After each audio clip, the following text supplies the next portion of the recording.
Hello and welcome, fellow bookworms and film fans. Welcome to this week's episode of The Consented Narrative. Don't forget to click subscribe so you're alerted whenever a new video comes out. And don't forget to join us on Facebook under the Consented Narrative group, where we can have discussions, have a look at guest star opportunities now that COVID restrictions are lifting. And follow me on Instagram as well under the Consented Narrative. So this week, I'll be looking at Into the Water by Paula Hawkins. Now, she is the author of Girl on the Train, and that was my very, very first ever consented narrative book to film adaptation. Can you believe it? When I was first kind of getting my steps together, The Girl on the Train was the first one. So this is so good. Like, I've read this book 3 times since I've got it, at least. And I love when books have like different like color pages. Like, I really enjoy it. But this book is so good. So basically, I love taglines and I love reading blurbs, and that is how a book gets me. Like, if I read a blurb, yes, I love the covers as well, but if I read a blurb and I'm not really invested in it, I'm like, all right, I'm gonna miss it. So this one, it starts off with, I need you to call me back, it's important. Just days before her sister plunged to her death, Jules ignored her call. Now Nell is dead. And you're like, damn! And it is just so good. So basically it centers around this little village. And this little village has sort of like I think it's called the Beckford Pool or something. Let me just, can't remember what it's called now. God and Bennett, you'd think I'd remember. I've only read that the other day. Oh my goodness. Anyway. Yeah, Beckford Pool. It is the Beckford Pool. I was right. So it centers around the Beckford Pool, and the Beckford Pool is where they drowned witches. It's like a suicide spot for women. It's, you know, where bodies have been found. And Nell is the sister of the main character, Jules.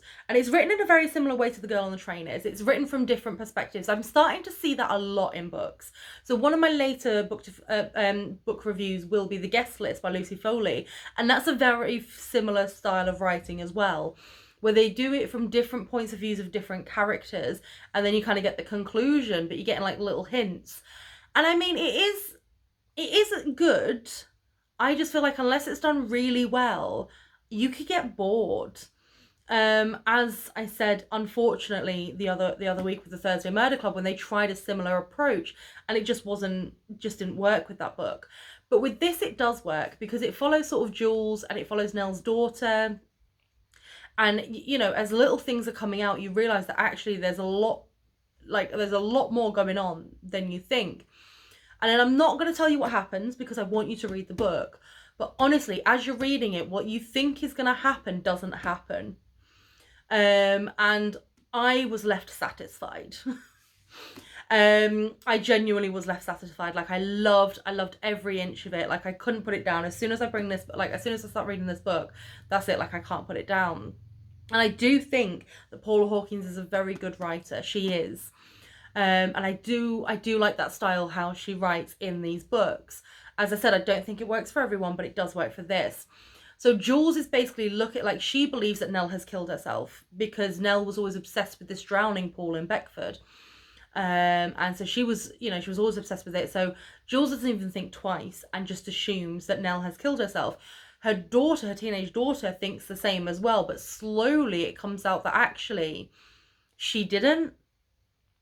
And then it's just sort of, it spans from there, and it looks at the utter destruction within this little village as well, of what these things could do, because when they realised that in actuality it wasn't a suicide and it was a murder and things change pace, what you're looking at the way the different characters react to this, because then Jules starts feeling guilty because she should have called her sister back, but doesn't because of unresolved issues, which gets resolved in the book. Thank God. I hate ambiguity and, you know, things that are left unresolved. I can't stand that in books and films. I'm paying for the privilege of you telling me what's happened. I'm not paying for you to tell me whatever you think happened. No, that's not why I'm paying to buy your book. So that's another thing. So it gets resolved, and then you see the daughter who thinks her mum has killed herself for that attention, realise that she's also, the daughter's dealing with the loss of one of her best friends as well, who was found in the Beckford pool, and she had killed herself. So it's looking at this kind of, this obsession with this drowning pool and this obsession with the water, and that's what it's called, Into the Water. And honestly, it is just, as thrillers go, it is so good. Like, I mean, she is a good thrill writer. And as I said, with The Girl on the Train, I thoroughly enjoyed that. So this is why I thought I'd give Into the Water a go. And when I gave it a go, I was not disappointed. And I would definitely recommend this book to anyone, because to be perfectly honest, it delivers.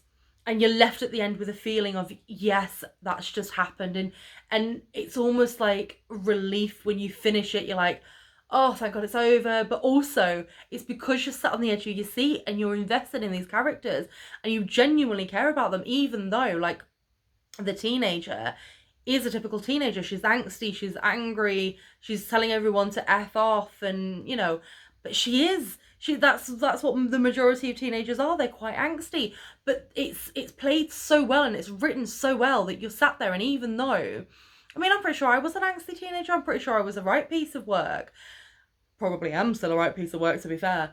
But this is just so good, because you sat there and you although you're annoyed by certain characteristics of these characters, you still feel for them and you still want this conclusion to be really well for them and work out well. So, you know, hats off to Paula Hawkins for creating characters that are so flawed, but you still are invested in their future. So honestly, go out, buy it and read it. And if you want, check out my very first episode, Girl on the Train. Watch that again, because honestly, it's so good. Like, the book is just phenomenal. I would definitely recommend this. This book gets a 5 out of 5 for me. It really does. It is a phenomenal book, and I have no issues with it. But obviously, if you agree or disagree with anything that I say, please do leave it below in the comments. Also, please, I know I say this for nearly every video, but if there are books that you've read off of my recommendations, or if there are any books that you want me to read that you recommend, please do leave them below in the comments, or join in the Facebook group. And then we can discuss that, and I can put it on my list. But thank you so much for your continued support, guys, and remember to always keep it contento.